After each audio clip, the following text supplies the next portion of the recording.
What's going on, you guys? AJ Tucker here with AJ Self Defense, and I have a story of a woman escaping from a man after being on a date from Tinder. So she met up with the guy. I believe she was at his house. It's really unclear, but I believe that was at his house, and he basically lured her in. She felt uncomfortable, and she was ready to go. And that's when he tried to force herself upon him, or better yet, he tried to force himself on her.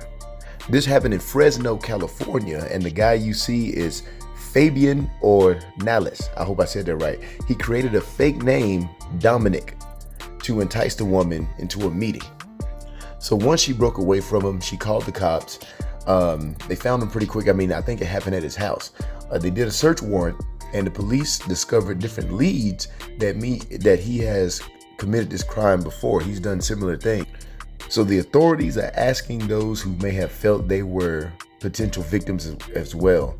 So they got him, they took him in for kidnapping, false imprisonment, attempted rape, probation violation. So this dude's a dirtbag. He's done some stuff before. He's been in and out. His bail was set at $243,000, but it was revoked and set at $740,000 when more evidence came in, and he also tried to flee. He tried to do the race. So here's the thing, ladies, whenever you think about a serial rapist or something like that, it's not necessarily some ugly looking, perverted looking dude hopping out of the bushes. It can be anybody. So, if you look at the guy, he's a good looking guy. Right now he has a little scruff, but it looks like he normally keeps his beard clean cut. He's probably pretty charismatic. If he had the woman to come to his house on the first date, or maybe it was the second date, I don't know. And the reason why I have this page is to give self-defense tips. I really don't give physical self-defense tips because I think that should be done in person. You have to feel that resistance.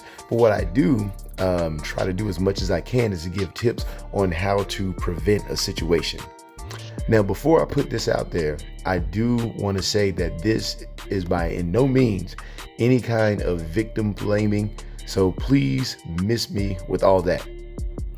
I just want to give some common sense tips to help try to avoid this. So if you know a woman or a teenager who's on Tinder, make sure you give these tips to her or take these tips down for yourself. So first, you have to set a layer of boundaries. If you're going to meet somebody, go ahead and meet them at a public place. If you can, try to meet up with a group of friends. Now, a lot of guys are going to lose interest or whatever, but you got to protect yourself on that first date. Meet with a group of friends, scope them out, check them out.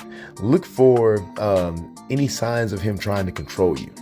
So if you're trying to meet at a very public place, but he's very charismatic and he's nicely trying to get you to go to his house or somewhere where you don't feel comfortable or where common sense, even if you like the person, even if they're very charismatic, you still want to put these steps into place. And I know it's hard out there if you're single, and guys have options, and it's pretty hard being a single woman sometimes, but you still have to put these layers of protection in place. The next thing I want you to do, and I want you to do this right now, I want you to Google your own phone number. Go to the Google search and type in your phone number.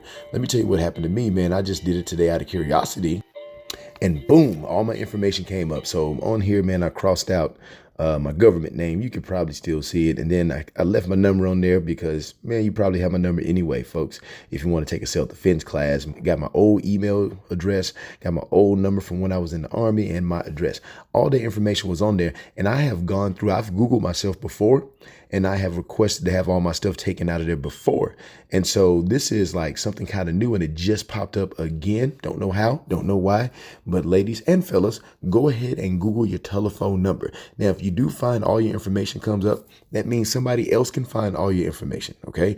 All you have to do is go to the top drop-down bar. You click it. It takes you to another page. And you click on you would like to opt out. Once you go to that page, it will have your personal link in there. You click submit. It's going to send you an email. You go to the email. You confirm that email. Once you do all that, it will show you something like this. Thank you, your records have been removed. So most of my students, what I do is I run a little check. I put in their first and last name, I type in their number, and a lot of times their address will pop up, their husband's names, their kid's name, all the information will just easily pop up. So folks, check this out, get it knocked out. Haven't you seen that show, You? I mean, come on now. The next thing you want to do is Google his name or number and see what's up. See if you got their real name or see if something pops up. Look for some type of thing that says there may be a criminal record. I'm not saying don't date somebody if they're a criminal, but if you're a woman and a man has sexual assault charges pop up, then that's something that you might want to look into and reconsider. All right. Also, do your due diligence. Check their social media. If you see them on Facebook, check the signs. See if there's a lot of like angry posts, a lot of political posts, a lot of things like that. Sometimes those things go hand in hand. I'm not saying if you talk politics online that you're a rapist. I'm just saying you got to look for that angry person. Now, if you really want to go all out, you want to go a little extreme on protecting yourself, you can go straight up gangsta and get you a burner phone, a second number, some type of prepaid phone where you talk to your people on Tinder. But anyway, that's all I got, folks. Hope you learned something. Make sure you click the like and subscribe. My goal is to make 1,000 videos. I got 922 more to go, folks.